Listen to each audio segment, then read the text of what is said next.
Hello India.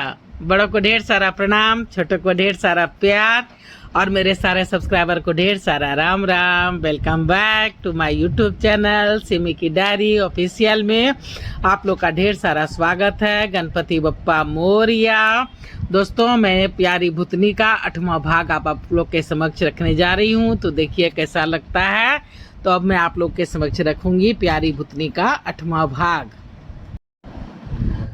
चलिए दोस्तों, प्यारी भूतनी के 8वें भाग में आप लोग का स्वागत करती हूँ। अब तक आपने देखा कि झुमरू डॉली को अपने बारे में बता रहा है। झुमरू ने बताया कि भैया की शादी आनन फानन में हो गई। शुरू में तो भाभी जो है सो अच्छा से व्यवहार करती थी, लोक लाज से चुप रहती थी, पर जल्दी ही उसने माँ को और मुझे सताना शुरू कर दिया। हम सबसे हमेशा लड़ते झगड़ते रहती, भैया को हमेशा कोसते रहती। झुमरू की माँ अपने बड़े बेटे से हमेशा माफ़ी मांगते रहती, रोते रहती, बोलती बेटा मुझे माफ कर दो, वरना मरने के बाद भी मेरी आत्मा को शांति नहीं मिलेगी। भैया बोलता था कि माँ इसमें तुम्हारी कोई गलती नहीं है, तुमने मेरी बीमारी को गंभीरता से नहीं लिया, ये भी सब बीमारी के कारण हो रहा है। अब हम क्या कर सकते हैं, मेरे मन में तुम्हारे लिए कोई भी मैल नहीं है। माँ अक्सर भैया से कहती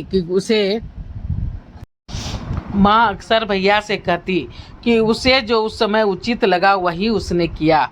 मैं बोलती बेटा पर मैं नहीं जानती थी कि इसका परिणाम इतना बुरा होगा, मुझे माफ़ कर दो। माँ कम से कम दिन में रोज़ 10 बार भैया से माफ़ी ज़रूर मांगती थी।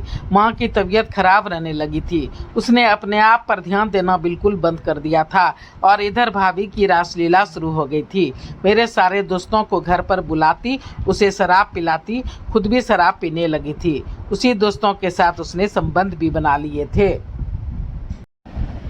हमारे घर में हमारे दोस्तों की जमघट लगी रहती।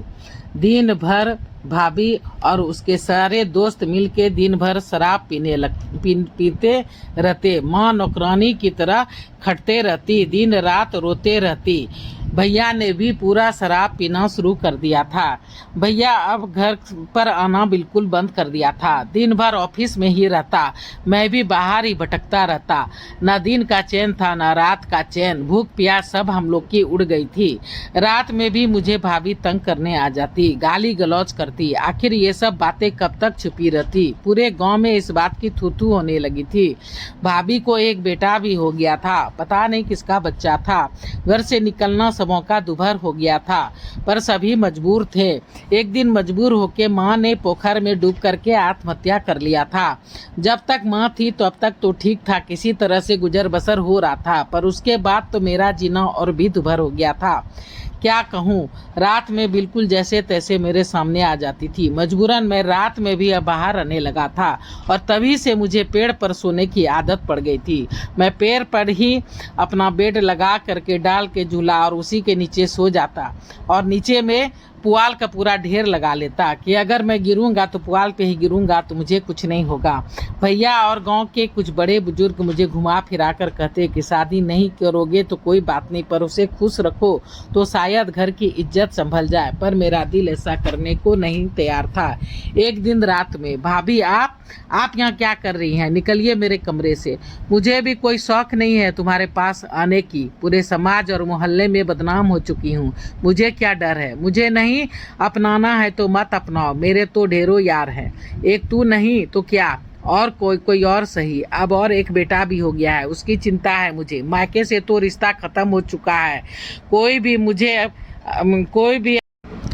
मुझे अब अपनाएगा नहीं, कोई भी मुझे इज्जत नहीं देता और ना ही देगा। मेरी कल अगर सच्चाई बेटे को पता चल जाएगी तो वो भी इज्जत नहीं देगा। ऐसी स्थिति में धन दौलत और ये घर मकान ही मेरे काम आएगा। इसलिए या तो मुझे अपनाओ वरना इस कागज पर साइन कर दो। मैंने अपने यार से, वही वकील जो तेरा दोस्त है, ये कागज बनवाया है। कैसा कागज है? तुम्हारी और तुम्हारी भाई की सारी संपत्ति, ये मकान और जमीन सब मेरे नाम कर दो और इस घर से, इस गांव से दूर चले जाओ, वरना तुम्हारे दोस्त, वो क्या नाम था, कलवा की जो हालत हुई थी वही होगी। भाभी का बलात्कार का आरोप और फिर आत्महत्या, याद है ना? मैं भी वही आरोप लगा दूंगी, फिर तू भी चढ़ेगा फांसी। अरे चल चल, मैं तुमसे नहीं डरता, तेरी बात भला कौन अपनाएगा, सबको पता है कि तुम कैसी है। अच्छा तो ठीक है, मैं कल ही भीड़ इकट्ठी करती हूँ, ले लेना मजा तुम लोग। झुमरू, तभी भैया की आवाज़ सुन झुमरू चौंक पड़ा। हाँ भैया, साइन कर दे भाई, और ये ले कुछ पैसे। दिन रात शराब पीने के कारण मेरा लिवर किडनी भी सब खत्म हो चुका है। मैं भी बस कुछ दिन का ही मेहमान हूँ। ये औरत मुझे कभी चैन से नहीं जीने देगी, और इसकी कोई गारंटी नहीं है कि मेरे मरने के बाद, या अगर तुम इसे शादी कर भी लोगे तो भी ये सुधर जाएगी। इसके मुंह खून लग चुका है। ये कैसी कैसी गंदी बातें कर रहे हो भैया? गंदी बातें क्या, इसका तो कोई कर्जा था मुझ पर झुमरू, इसी के लिए तो कमाया था, ये घर बनाया था। माँ की जिद और झूठी इज्जत का दिखावा के कारण आज ना सिर्फ मेरी जिंदगी बर्बाद हो गई, बल्कि तुम्हारी जिंदगी भी जहन्नुम बन गई। माँ घुट घुट कर मर गई, अपना जान दे दी सो माँ ने जान दे दी सो अलग। तू भाग जा झुमरू, तू यहाँ से भाग जा, वरना तू भी मारा जाएगा। शायद आप ठीक ही कर रहे हैं भैया, पता नहीं मुझे क्या सूझा। झुमरू बता रहा है डॉली को कि पता नहीं मुझे क्या सूझा, मैंने भी आनन फानन में साइन कर दिए, अपने कपड़े समेटे और भैया के गले लग खूब रोया, और फिर रातों रात स्टेशन पहुंच गया। वहां से रेलगाड़ी जो रुकी हुई थी उस पे चढ़ गया। थोड़ी देर में रेलगाड़ी खुल गई थी। रास्ते भर मैं रोता रहा, मुझे कोई भी होश नहीं था। होश तो तब आया जब टीटी ने झकझोरा, टिकट नहीं है सरकार, आप बना दीजिए। कहाँ जाना है? जहाँ ये गाड़ी ले जाए सरकार। ये गाड़ी तो बम्बई जा रही है, 2-3 दिन लग जाएगा, घूमते फिरते जाती है। कोई बात नहीं सरकार, आप बम्बई का ही टिकट बना दीजिए। किस्मत के मारे लगते हो, पैसे तो है ना जी सरकार, तो संभाल। टीटी झुमरू से बोलता है कि पैसे संभाल कर रखना जी। पैसे दिए, टिकट लिए, फिर यहाँ आ गया, ये बम्बई नगर। आगे की कहानी तो डॉली तुम जानती ही हो। हाँ, डॉली ने गहरी सांस ली है। ठीक है, रात काफी हो गई है, अब तुम कमरे में जाके सो जाओ, मुझे भी नींद आ रही है। मुझे तुम्हारी चिंता हो रही है। अगर कल की तरह आज भी कोई आ गया तो मैं क्या कहता हूँ कि तुम वहाँ उस बेंच पे, मैं सो जाता हूँ, तुम अंदर जाके सो जाओ। डॉली फिर से गुस्सा गई। नहीं, तुम अंदर जाओ, मेरा भरोसा करो, मुझे कुछ नहीं होगा, जितना बुरा होना था हो गया।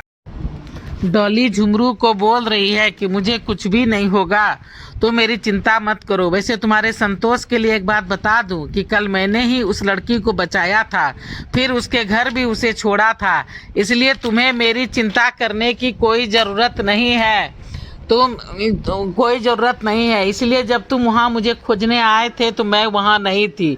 झुमरू हंस पड़ा। क्या कुछ भी फेंक रही हूँ? अरे नहीं, सच कर रही हूँ, मैं भी बताऊंगी तुम्हें अपने।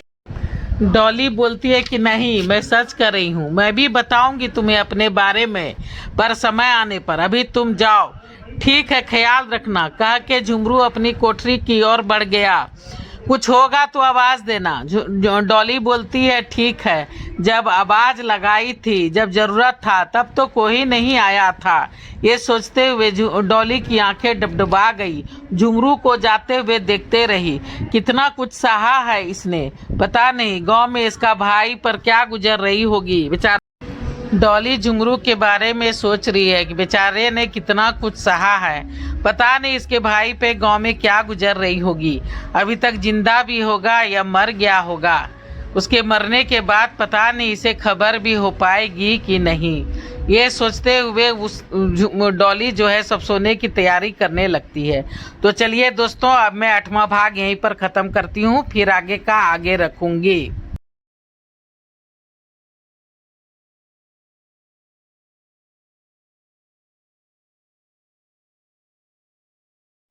तो चलिए दोस्तों, अब यहाँ पे मैं ख़त्म करती हूँ, फिर से आगे का पार्ट आगे रखूँगी। पहले बार चैनल पे आए हैं तो सब्सक्राइब कीजिए, लाइक कीजिए, शेयर कीजिए, और अब मैं अपनी वाणी को यहीं पे विराम देना चाहती हूँ। जय भोलेनाथ, हर हर महादेव, और आप लोग को ढेर सारा थैंक्स मेरा वीडियो को देखने के लिए।